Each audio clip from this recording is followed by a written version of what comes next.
नमस्कार दोस्तों, स्वागत है आपका मेरे YouTube channel story with Atul में। शुरू करते हैं अनिल मोहन जी द्वारा लिखा गया उपन्यास डकैती का अलार्म।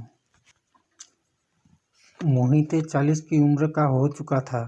वो गठे जिस्म का मालिक था और मारियो गोवानी के साथ हमेशा ही कंधे से कंधा मिलाकर चलता था। आज तक हर काम में उसके साथ रहा था। मारियो गोवानी का विश्वास पात्र था। 2 बार तो उसी की वजह से मारियो गोवानी की जान बची थी। मोहित गोवा में ही पैदा हुआ था, वही रहा और बड़ा हुआ। माँ बाप का कुछ पता नहीं वो कौन थे और बड़े होने पर मारियो गोवानी के साथ ही इन कामों में लग गया था। वो तेज दिमाग का था, फुर्तीला और चालाक था। मारियो गोवानी ने उसे हर तरह की पढ़ाई पढ़ा दी थी।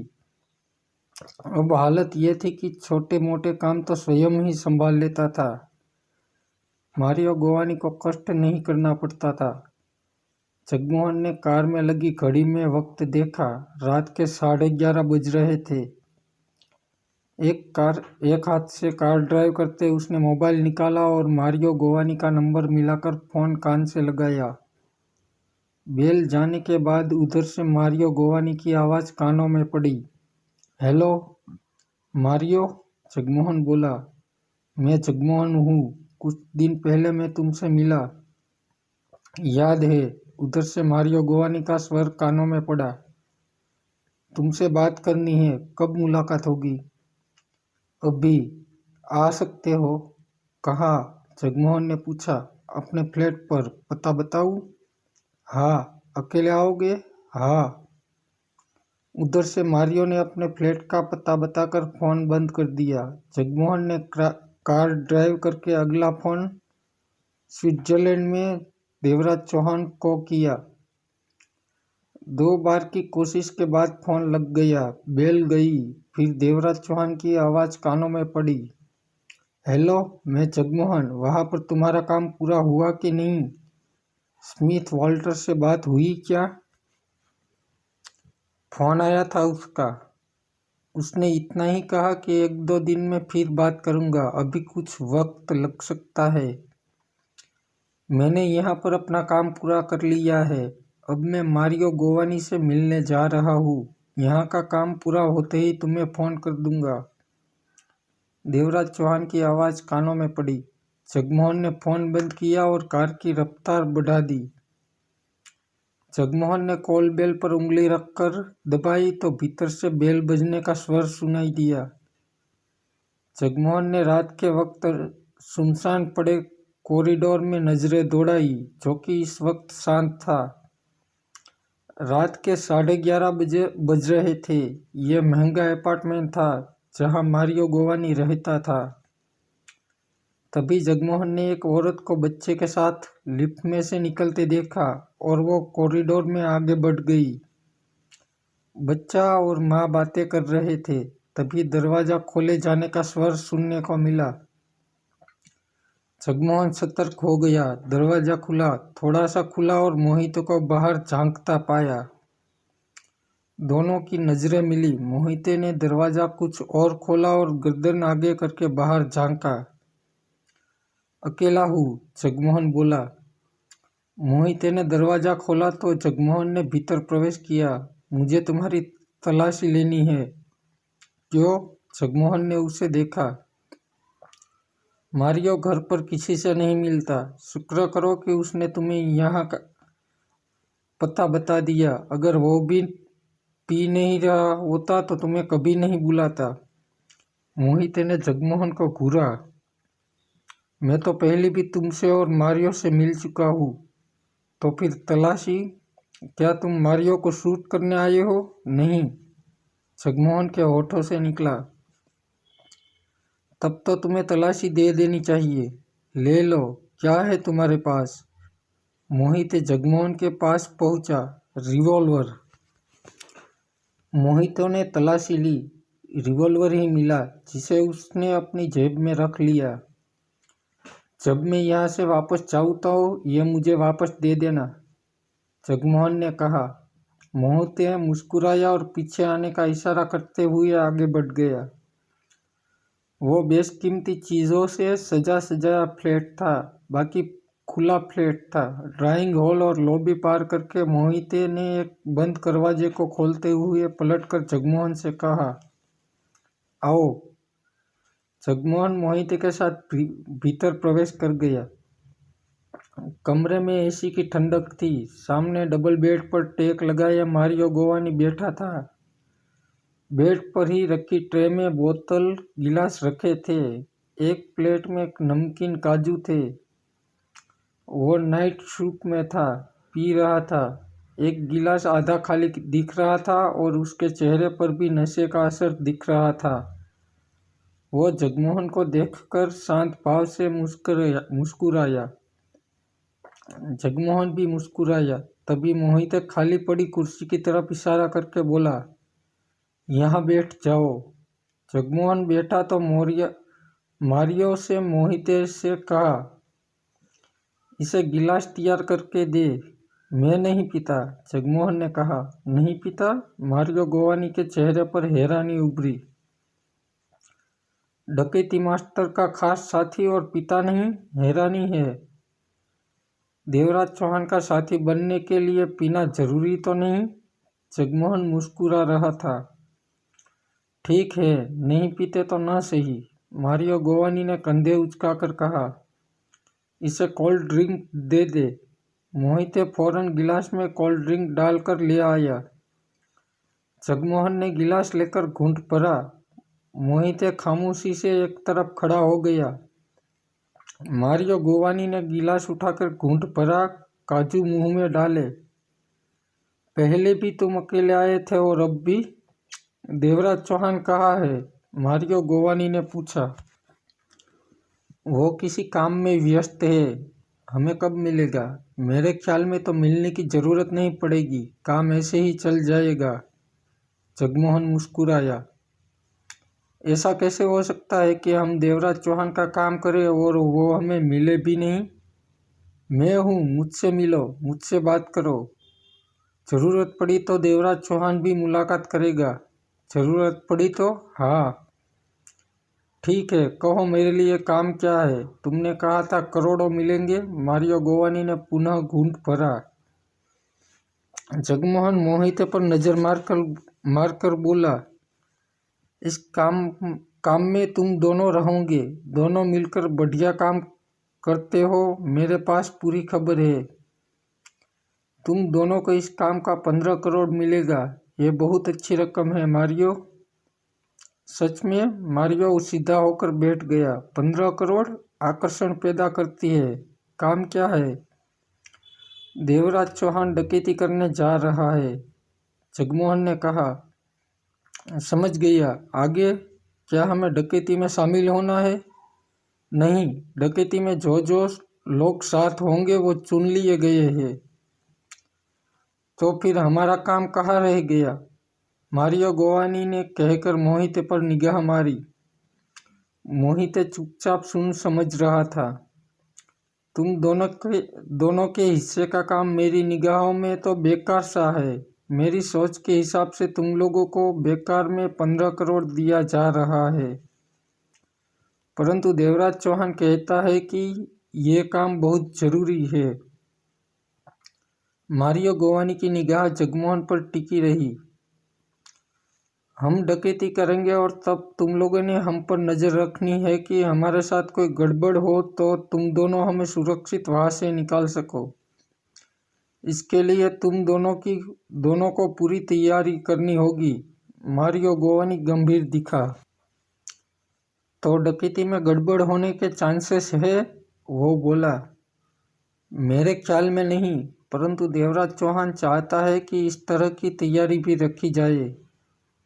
मान लो, मारियो गोवानी सोच भरे स्वर में बोला, डकैती नहीं हो पाती, असफल हो जाते हैं, तो तब हमारे 15 करोड़ का क्या होगा? डकैती के माल में से ही हमें पैसा दोगे या अपनी जेब से?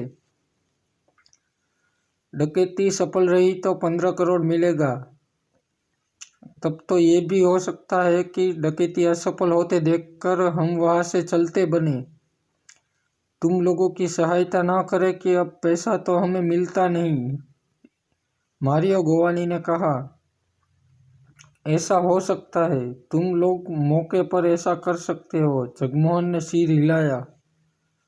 परंतु उस स्थिति में देवराज चौहान बाद में तुमसे मिलेगा और तुम दोनों को शूट कर देगा।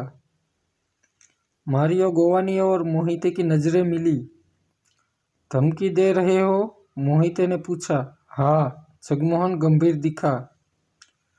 ये मत भूलो कि सफल होने की स्थिति में तुम दोनों को बिना कुछ किए 15 करोड़ मिलेंगे। असफल होने की हालत में तुम दोनों को पूरी तरह कोशिश करके हमें वहां से निकालना है। मौके पर वहां से हमारी सहायता के बिना आ गए तो देवराज चौहान तुम दोनों को नहीं छोड़ेगा। चिंता मत करो, हम ऐसे मौके पर भागने वाले नहीं, मारियो ने कहा। ये बात मैं जानता हूँ, तभी तो तुम्हारे पास आया हूँ। जगमोहन गंभीर था। धंधे में मैं ऐसे धोखे नहीं देता, मारियो गोवानी ने कहा और एक ही सांस में गिलास खाली कर दिया। उसके चेहरे पर नशा दिख रहा था, परंतु आवाज सामान्य थी। डकैती कहाँ कर रहे हो? ये बात ऐन मौके पर बताई जाएगी। पहले क्यों नहीं? देवराज चौहान चाहता है कि मौके पर ही दूसरे लोगों को डकैती की जगह का पता चले। दूसरे लोगों में और हम में फर्क है, मारियो गोवानी ने कहा।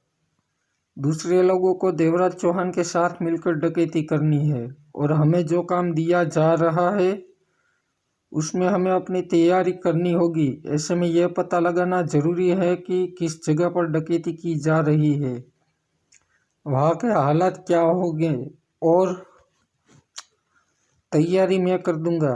तुम? मारियो गोवानी की नज़र जगमोहन के चेहरे पर जा टिकी। ऐसे मौके पर वहाँ कैसे हालात पैदा होंगे ये मैं जान सकता हूँ, तो तुम्हारे लिए सारा इंतजाम कर दूंगा।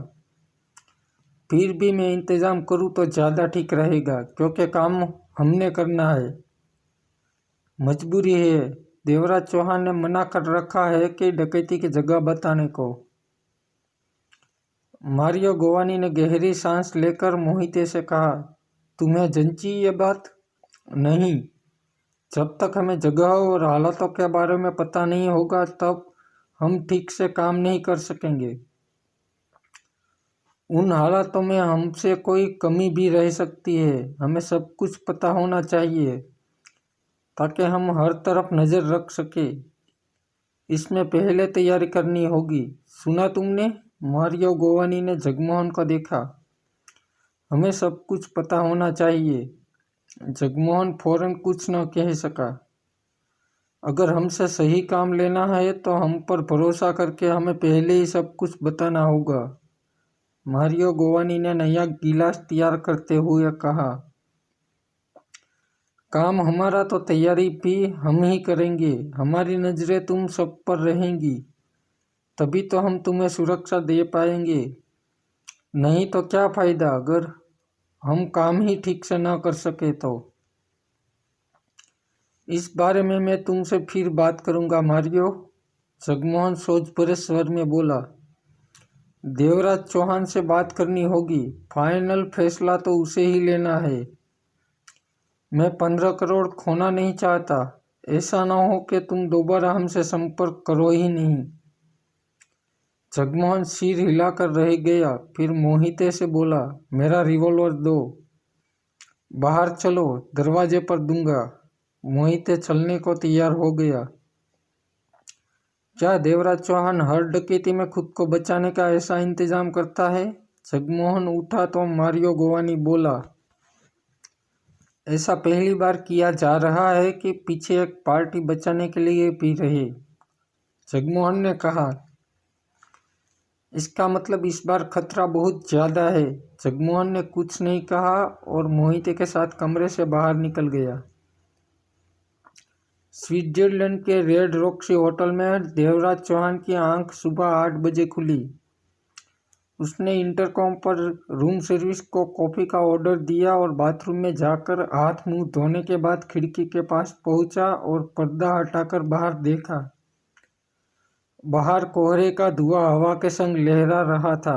रात बर्फ नहीं गिरी थी, परंतु सर्दी बढ़ गई थी। देवराज चौहान खिड़की से हटा और सिगरेट सुलगा ली। चेहरे पर सोच के भाव थे कि कई दिन हो गए थे उसे स्विट्जरलैंड के इस होटल में बैठे, परंतु स्मिथ वाल्टर से वो बात नहीं हो पाई थी जिसके लिए वो आया था। स्मिथ वाल्टर से मुलाकात भी नहीं हुई थी। एक बार फोन अवश्य आया था कि वो दोबारा जल्दी बात करेगा। तब देवराज चौहान ने नए लिए मोबाइल का स्थानीय नंबर दिया था। वो बात हुए भी 3 दिन हो चुके थे। उसके बाद स्मिथ वाल्टर का दोबारा फोन नहीं आया था। कॉफी आ गई। देवराज चौहान सोफा चेयर पर बैठे कॉफी के घूंट लेने लगा। देवराज चौहान ने तो सोच लिया था कि इस काम में 1-2 दिन का वक्त लगेगा और वो वापस इंडिया लौट आएगा, परंतु यहाँ तो काफी दिन लग गए थे। स्मिथ वाल्टर की तरफ से ही देरी हो रही थी।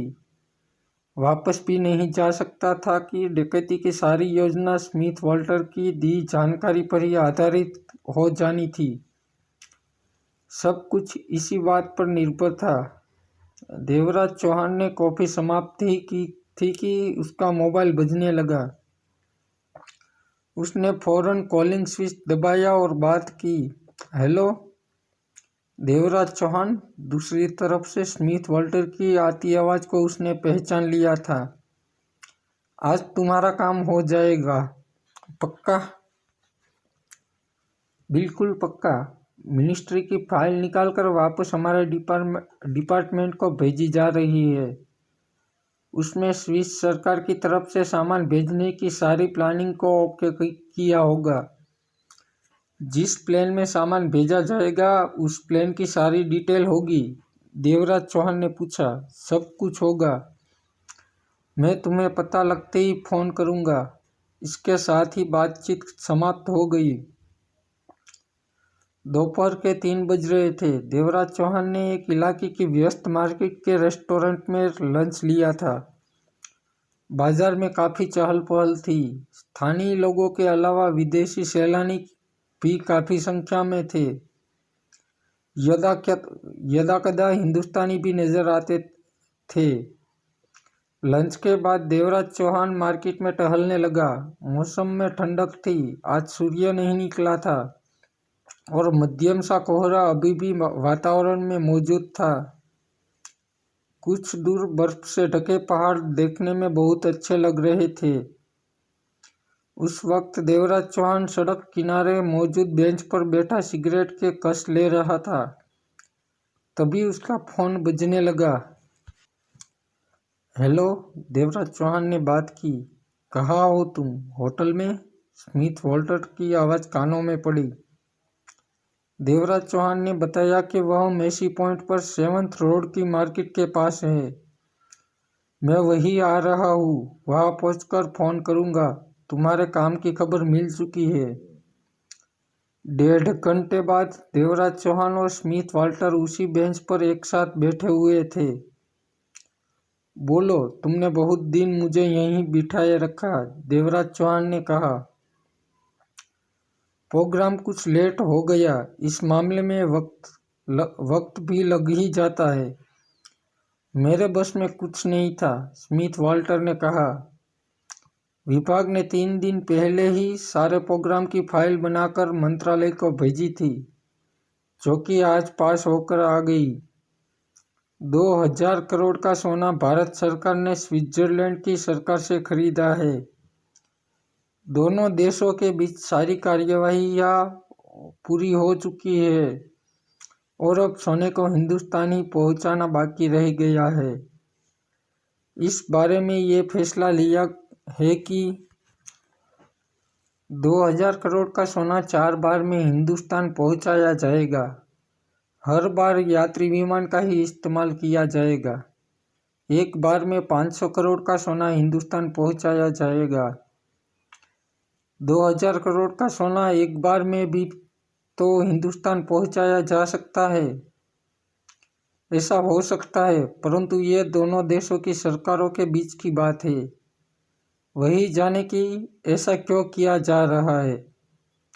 एक बार में 500 करोड़ का सोना स्विट्जरलैंड से यात्री विमान में हिंदुस्तान पहुंचेगा। ये सारा ऑपरेशन एक सप्ताह में खत्म हो जाएगा।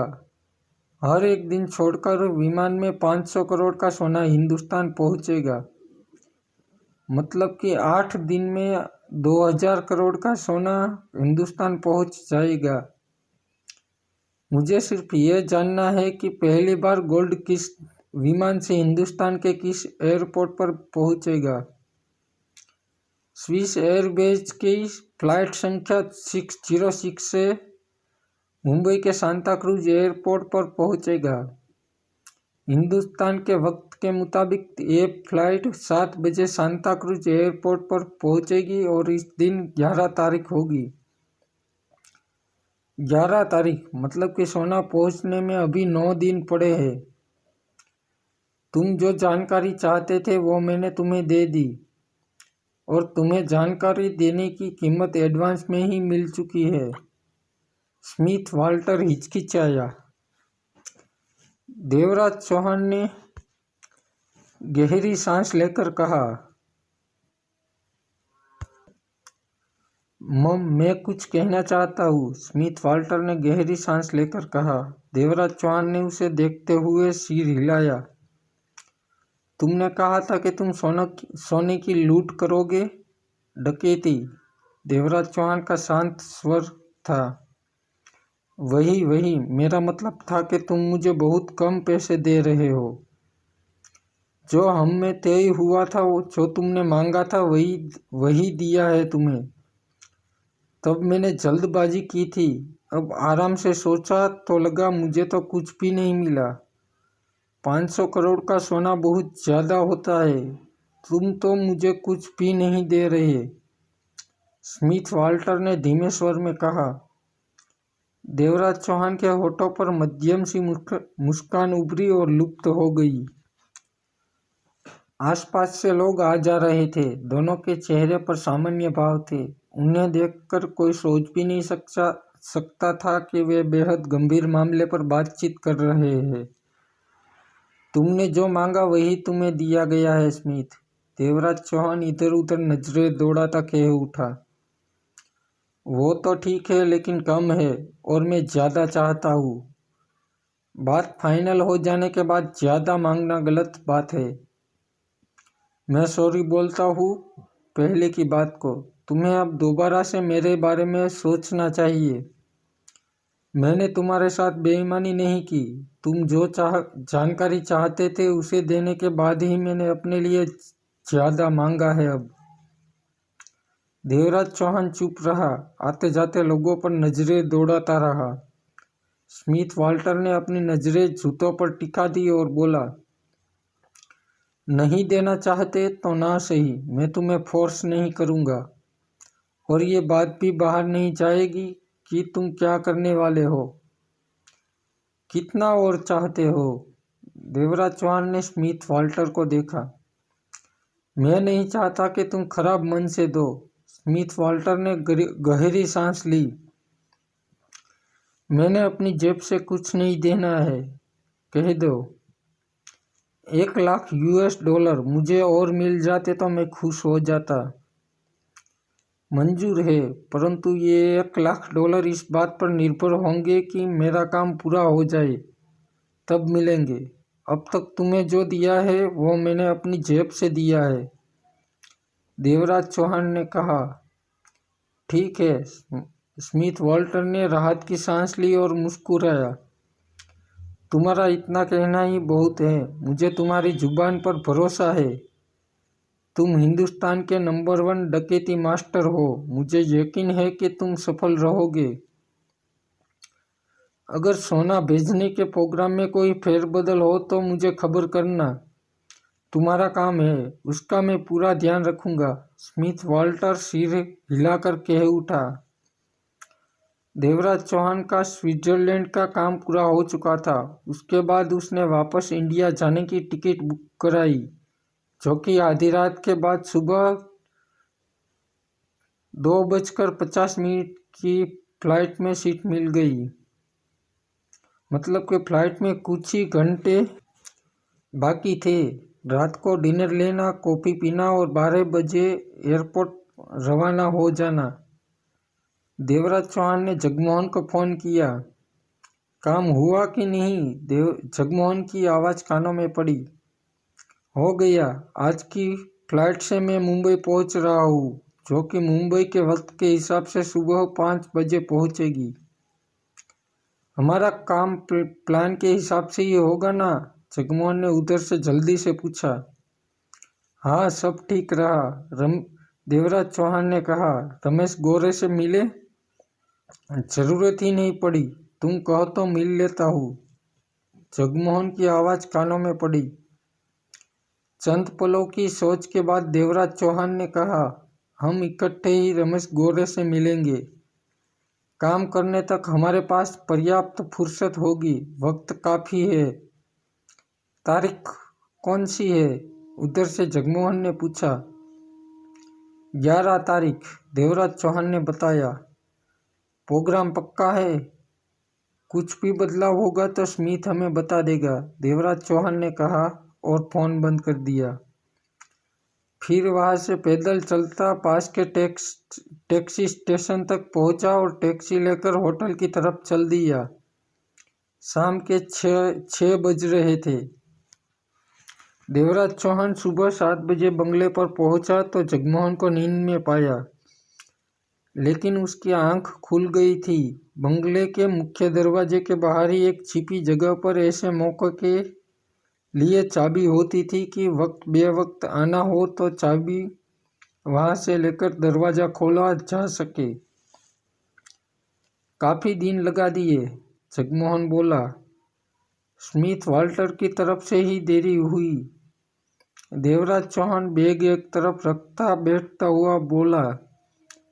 11 तारीख को स्विट्जरलैंड से यात्री विमान फ्लाइट नंबर 606 टेक ऑफ होगी और यहाँ के वक्त के हिसाब से शाम के 7 बजे सांता क्रूज एयरपोर्ट पर लैंड करेगी।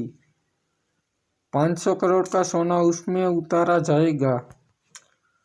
500 करोड़? 2000 करोड़ का सोना खरीदा है भारत सरकार ने स्विट्जरलैंड से, जो कि इसी तरह किस्तों में आएगा। हर एक दिन बाद 4 बार यात्री विमान से सोना लाया जाएगा। हम बार बार तो गोल्ड पर हाथ नहीं डाल सकते। जो गोल्ड पहली बार सांता क्रूज एयरपोर्ट पर पहुंचेगा उसी पर हाथ डालेंगे। यात्री विमान पर स्विट्जरलैंड से सरकार गोल्ड को मंगवाए, ये अजीब बात है।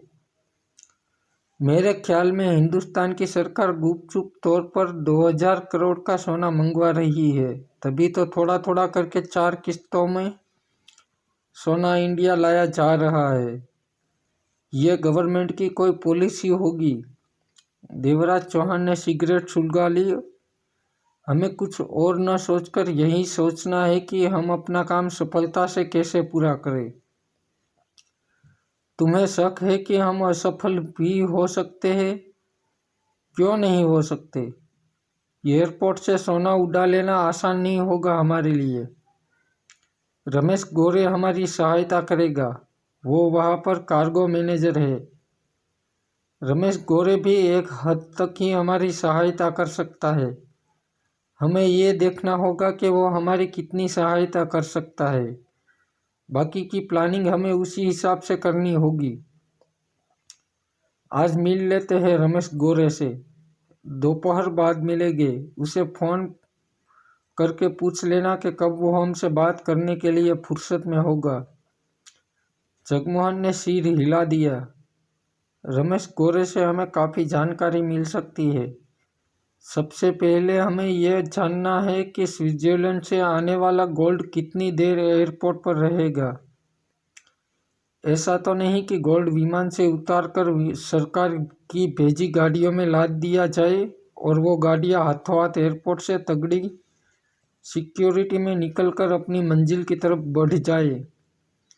अगर ऐसा होता है तो हमें अपनी प्लानिंग बदलनी होगी, देवराज चौहान ने कहा।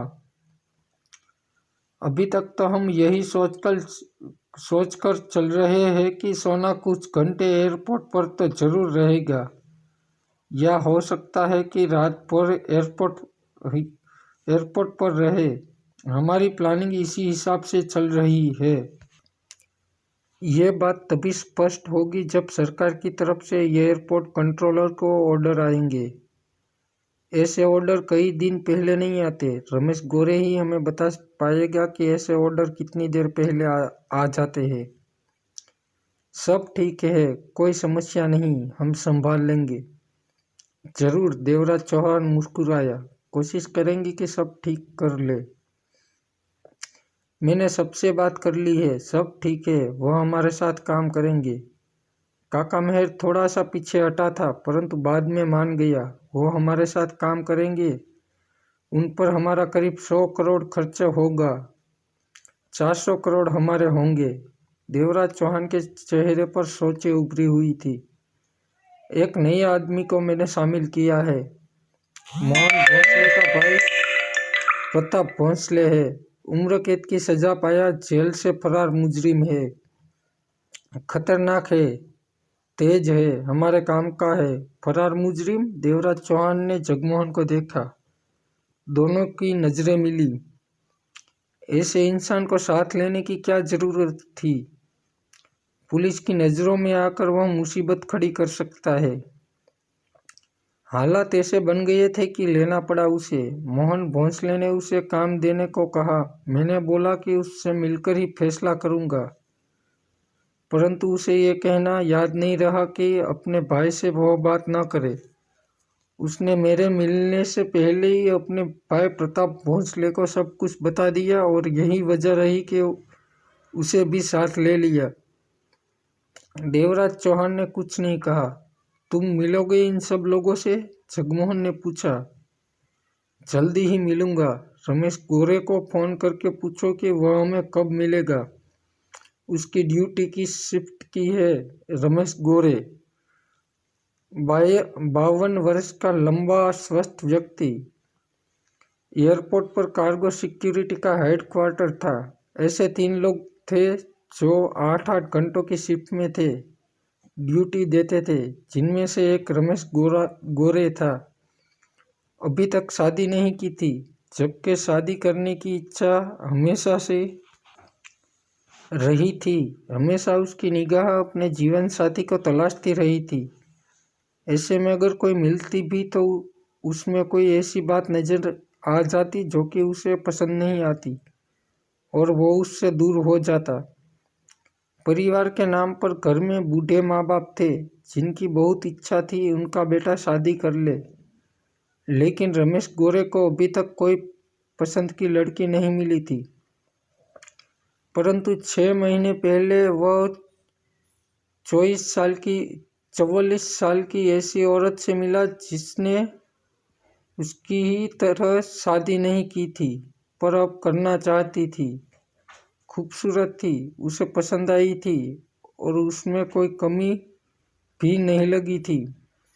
वह भी रमेश गोरे को पसंद करने लगी थी। उसका नाम नीरा था। रमेश गोरे 2 बार नीरा से शादी की बात छेड़ चुका था, परंतु नीरा ने कोई स्पष्ट जवाब नहीं दिया था।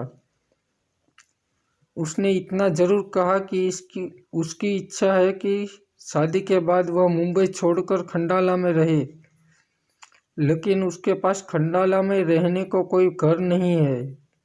रमेश गोरे ने उसकी चाहत को समझ गया। बात आगे बढ़ी तो रमेश गोरे ने वादा किया कि वह जल्दी ही खंडाला में घर खरीदेगा। उसके बाद वे शादी कर लेंगे। इस पर नीरा ने फौरन सहमति दे दी कि ऐसा होते ही वो शादी करने को तैयार है। ये सब बातें 3 महीने पहले की थी। रमेश गोरे मन ही मन चिंतित था कि खंडाले में घर खरीदने के लिए पैसे कहाँ से लाएगा। अब तक जो उसने जोड़ा था वो सब खंडाला में घर लेने पर लगा दिया तो भविष्य का क्या होगा। वैसे भी पास में इतना पैसा नहीं था कि उससे खंडाला में घर ले पाता। रमेश गोरे को लगने लगा कि नीरा से पैसे की वजह से ही वो शादी नहीं कर पाएगा। परंतु 15 दिन पहले तक बात बनती दिखी जब देवराज चौहान और जगमोहन उससे मिले। शाम के 6:30 बजे बज रहे थे। रमेश गोरे की ड्यूटी 6 बजे खत्म हो गई थी। अपनी कार से वो एयरपोर्ट से निकला और 8 किलोमीटर दूर उस रेस्टोरेंट में जा पहुंचा जहां जगमोहन ने पहुंचने को कहा था। कार पार्क करके रेस्टोरेंट के भीतर पहुंचा। देवराज चौहान और जगमोहन नहीं दिखे तो उसने एक टेबल संभाल ली और फिर जगमोहन को फ़ोन किया तो पता चला कि वो 5 मिनट में रेस्टोरेंट में पहुंचने वाले हैं। वेटर आया तो उसने अभी ऑर्डर देने से मना कर दिया। 10 मिनट बाद देवराज चौहान और जगमोहन उसके सामने बैठे थे। कैसे हो रमेश गोरे? जगमोहन ने पूछा। रमेश गोरे ने ठीक है कि अंदाज में सिर हिला दिया। 25 लाख तो सलामत रखे हैं ना, जो 15 दिन पहले हमने दिए थे। जगमोहन मुस्कुराया। रमेश गोरे ने बेचैनी से पहलू बदलकर मुस्कुराने की कोशिश करते हुए कहा, तुमने 1 करोड़ देने को कहा था। 75 लाख अभी बाकी है। 75 लाख भी तुम्हें मिलेंगे, जरूर मिलेंगे। जगमोहन ने देवराज चौहान पर नजर मारी। मुझे अभी तक नहीं बताया गया कि मुझे करना क्या होगा, रमेश गोरे बोला। मैंने तुमसे कहा था कि काम ऐसा होगा जो करने में तुम्हें परेशानी होगी। तुम्हारी नौकरी पर आंच नहीं आएगी, पुलिस का कोई लफड़ा नहीं होगा। अभी भी हम उसी बात पर कायम है, जगमोहन ने कहा। इस वक्त हम तुम्हें काम बताने के लिए मिल रहे हैं, देवराज चौहान बोला, जो कि तुम जानने को उत्सुक हो। रमेश गोरे की व्याकुल निगाह देवराज चौहान पर जा टिकी। तभी वेटर आया और कॉफी का ऑर्डर लेकर चला गया। मैं तुमसे सीधे सीधे बात करूं या घुमाकर? देवराज चौहान के चेहरे पर शांत भाव थे। जो कहना है कह दो। अपने बारे में हम तुम्हें पहली मुलाकात में बता चुके हैं, तुम भूले नहीं होंगे। याद है, गोरे ने जल्दी से कहा। कुछ दिनों के बाद स्विट्जरलैंड से यात्री प्लेन में 500 करोड़ का सोना सांता क्रूज एयरपोर्ट पर उतरने वाला है, जहां पर तुम्हारी ड्यूटी रहती है। हम उस सोने को ले उड़ने के बारे में सोच रहे हैं, देवराज चौहान बोला। क्या? रमेश गोरे बुरी तरह चौंका। 500 करोड़ का सोना? तुम इतना हैरान क्यों हो रहे हो? देवराज चौहान मुस्कुराया। पहली मुलाकात में तुम्हें बता दिया था कि हम कौन हैं। तुम्हें तभी समझ जाना चाहिए था कि हम ऐसा ही कोई काम करने वाले हैं। तुम चाहते हो कि इस काम में मैं तुम्हारी सहायता करूं? गोरे अभी तक हक्का बक्का था। जाहिर है मैं ये काम नहीं कर सकता। रमेश गोरे ने स्पष्ट इनकार किया। मेरी नौकरी चली जाएगी, पुलिस मुझे पकड़। ऐसा कुछ नहीं होगा। क्यों नहीं होगा? मैं तुम लोगों की डकैती में सहायता करूंगा तो? तुम फिजिकली डकैती में शामिल नहीं होंगे। तुम्हें तो हमें सिर्फ गोल्ड के बारे में ही खबर देनी है।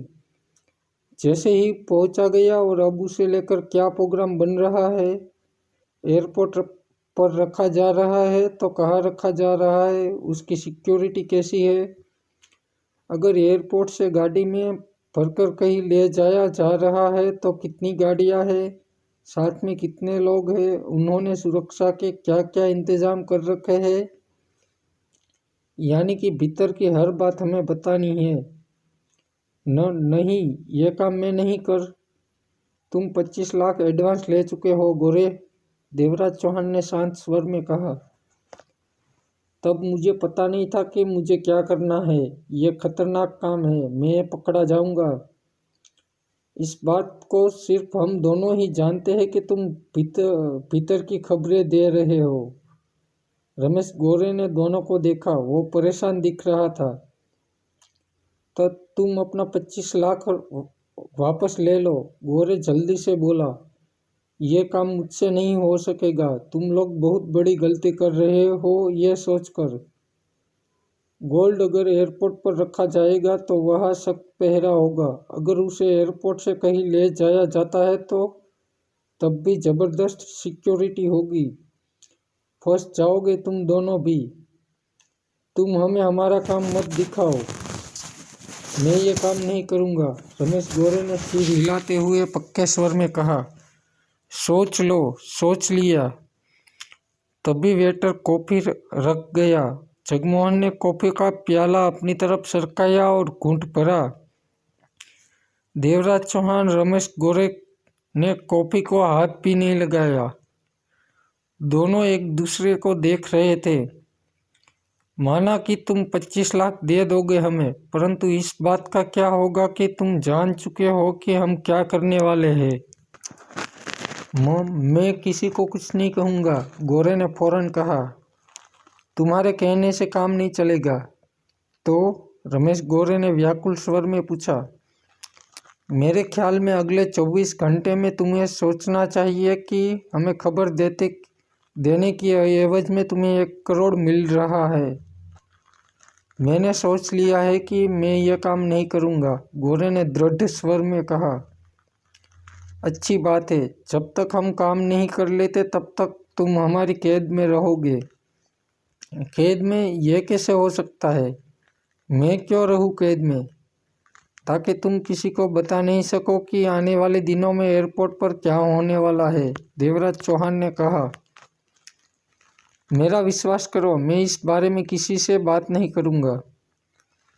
इस मामले में ऐसा विश्वास नहीं किया जा सकता, क्योंकि जरा भी गड़बड़ हो जाने का मतलब है हम फंस गए। कसम से, मैं किसी को कुछ नहीं। तुम किस्मत वाले हो कि हमसे बात कर रहे हो, देवराज चौहान ने गंभीर स्वर में कहा। किसी और के सामने ये स्थिति होती तो वो तुम्हें जिंदा नहीं छोड़ता। अभी भी हम तुम्हारे सामने नरमी से पेश आ रहे हैं। तुम्हें 9-10 दिन हमारे पास बंदी रहना होगा। तब तक हमारा काम हो जाएगा और हम तुम्हें छोड़ देंगे। तुम्हें अभी हमारे साथ चलना। तभी रमेश गोरे का फोन बजने लगा। जगमोहन ने कॉफी का घूंट भरा। नजरें रमेश गोरे पर थी। फोन की बेल बजे जा रही थी। गोरे ने फोन निकालकर बेमन से बात की। हेलो। ओह रमेश, नीरा की मीठी आवाज़ कानों में पड़ी। तुमने इतनी देर क्यों लगा दी फोन उठाने में? नीरा, तुम? मैंने मम्मी को बता दिया है कि हम शादी करने वाले हैं। मम्मी को ये भी बताया कि तुम मेरे लिए खंडाला में फ्लैट लेने वाले हो। मम्मा बहुत खुश है। वो कहती है मैं जल्दी से बच्चा कर लूँ। उम्र हो गई है, बाद में नहीं होगा, हम बच्चा कर लेंगे। रमेश, कितना अच्छा लगेगा तब। सब कुछ हमारा प्यारा सा परिवार होगा, तुम, मैं और हमारा बच्चा। और हाँ, मम्मा कहती है कि मैं साड़ी पहनूं, परंतु मैं लहंगा चोली पहनना चाहती हूँ। जो भी हूँ, मैं तुम्हारी बात मानूंगी। तुम जो कहोगे वही पहनूंगी। मम्मा तो घर में खुशी से झूम रही है। मैंने उन्हें इतना खुश पहले कभी नहीं देखा। नीरा ने सब कुछ एक ही सांस में कह दिया। वो भी बहुत खुश थी, उसकी आवाज़ बता रही थी। गोरों के होठों से कोई शब्द नहीं निकला। वो गुमसुम सा लग रहा था। रमेश, नीरा की आवाज़ आई। तुम सुन रहे हो ना मुझे? हाँ हाँ, रमेश गोरों के होठों से खरखराती आवाज़ निकली। मम्मा तो कहती है कि मैं अभी से शॉपिंग शुरू कर दूँ। मेरे मन में भी गुदगुदी उठ रही है कि मैं शादी करने वाली हूँ। सच में मैं बहुत खुश हूँ, बहुत खुश। तुम सोच भी नहीं सकते। मोबाइल कान से लगाए गोरे ने सूख रहे होठों पर जीभ फेरी। तुम कुछ कह नहीं रही है? नीरा की आवाज़ आई। मम, मैं? क्या बात है, तुम खुश नहीं हो? नहीं, ऐसी कोई बात नहीं है, गोरे कह उठा। मैं बहुत खुश हूँ, हम शादी करने वाले हैं। अच्छा सुनो, नीरा का स्वर कानों में पड़ा। तुम जल्दी से खंडाला में फ्लैट ले लो। तुमने कहा था कि 1-1.5 महीने में ले लोगे। जब खंडाला जाओ तो मुझे भी साथ ले लेना, हम अच्छा फ्लैट लेंगे। फ्लैट लेने में देर न करो। मैं अब और नहीं रुक सकती। शादी करके तुम्हारे साथ दिन रात बिताना चाहती हूँ। गोरे ने होठ भींच लिए। वो खामोश रहा। नजरें उठाकर देवराज चौहान और जगमोहन को देखा।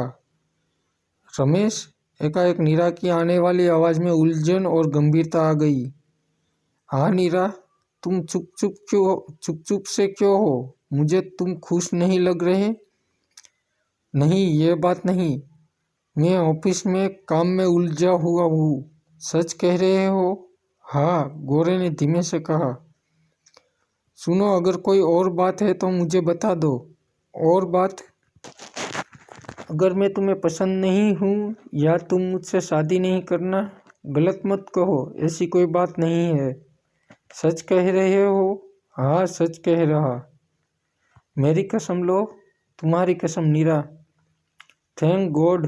मैं अचानक ही डर गई थी कि नीरा, गोरे गंभीर स्वर में बोला, सुन रही हूँ। खंडाला में फ्लैट लेना जरूरी है क्या? वो तो बहुत जरूरी है रमेश। I love Khandala. मेरा सपना रहा है खंडाला में जीवन बिताना। कितनी अच्छी जगह है। वहाँ का मौसम बहुत प्यारा है। कितनी शांति है वहाँ। जब भी वहाँ जाती हूँ तो वापस लौटने का मन नहीं करता। एक बार अखबार में मैरिज का इश्तेहार दिया था और ख़ास तौर पर उसमें लिखा था कि लड़का खंडाला का होना चाहिए और खंडाला में उसका घर होना चाहिए। ऐसा एक रिश्ता मिल गया। 10 साल पहले की बात है। लड़का मुझे पसंद आया, परंतु उसने बताया कि वो मुंबई में नौकरी करता है और शादी के बाद मुंबई में ही रहेगा। तो मैंने उसी पल इनकार कर दिया। I love Khandala. वहाँ जीवन बिताने के लिए तो मैं पागल हूँ। लेकिन नीरा, मेरे बूढ़े माँ बाप मुंबई में, वो भी हमारे साथ खंडाला में ही रहेंगे। मुझे अच्छा लगेगा। गोरे ने गहरी सांस ली। मम, मेरी नौकरी तो मुंबई में। नौकरी छोड़ देना। अब कुछ साल की तो नौकरी बची है। मेरे पास भी काफ़ी पैसा है। हमारा काम चल जाएगा। खंडाला में मैं अपना बुटीक खोलूँगी। बुटीक का काम मैं बहुत अच्छा जानती हूँ। सब कुछ बढ़िया चलेगा रमेश। ये बताओ कि तुम खंडाला में फ्लैट देखने कब चल रहे हो? हमें ये काम जल्दी कर लेना चाहिए। रमेश, गोरे की आंखों के सामने नीरा का खूबसूरत चेहरा उभरा। फ्लैट देखने में हम जल्दी चलेंगे, रमेश, गोरे ने गंभीर स्वर में कहा। सच? हाँ, मैं तुम्हें फ़ोन करूँगा इस बारे में। मम्मा को भी साथ ले चले, वो भी मिल लेगी तुमसे। जैसा तुम ठीक समझो, मैं तुम्हें फ़ोन करूँगा। Bye bye. 1-2 दिन में हम मिलेंगे भी जरूर, उधर से नीरा ने कहा। हाँ, मिलेंगे, कहने के साथ ही रमेश गोरे ने फ़ोन बंद करके उसे अपने जेब में रखा। उसने देवराज चौहान और जगमोहन को देखा। दोनों की निगाह उस पर थी। मैं तुम लोगों का काम करूँगा, गोरे ने धीमे शांत स्वर में कहा। अचानक इरादा कैसे बदल गया? जगमोहन ने पूछा। मुझे पैसे की ज़रूरत है। मैं शादी करने जा रहा हूँ। रमेश गोरे ने गहरी सांस ली। अब पीछे मत हटना, देवराज चौहान ने कहा। मैंने पक्का इरादा बना लिया है कि तुम लोगों का साथ दूंगा, परंतु मुझे पैसों की पहले ज़रूरत होगी। पहले मुझे खंडाला में फ्लैट लेना है। जिस तरह तुम लोगों का काम जरूरी है, उसी तरह मेरा ये काम भी जरूरी है। फ्लैट कितने का आएगा पता नहीं, पर 1 करोड़ तक तो आ ही जाएगा। 25 लाख मुझे दे चुके, 50 लाख कल तुम्हें और मिल जाएगा, देवराज चौहान ने कहा। बाकी का 25 काम के बाद। रमेश गोरे ने सहमति से सिर हिला दिया। फिर बोला, अब मुझे शुरू से बताओ कि सारा मामला क्या है और मुझसे क्या और किस तरह की जानकारी चाहते हो। मारियो गोवानी की तरफ से समस्या आ रही है, जगमोहन ने कहा। उसका कहना है कि उससे जो काम लिया जा रहा है, उस काम को वो तभी कर सकता है जब उसके पास इस काम की पूरी जानकारी हो कि काम कहाँ होना है और काम को कैसे किया जाएगा। इन सब बातों को ध्यान में रखकर ही वो अपनी तैयारी कर पाएगा। तुमने कहा नहीं कि तैयारी हम करके देंगे। तो दोस्तों, ये थी यहाँ तक की कहानी। आगे की कहानी जानने के लिए बने रहिए मेरे साथ। और हाँ, मेरे चैनल को सब्सक्राइब और वीडियो को लाइक करना ना भूलें। और कहानी पे आपकी राय क्या है, ये हमें ज़रूर बताइए। धन्यवाद।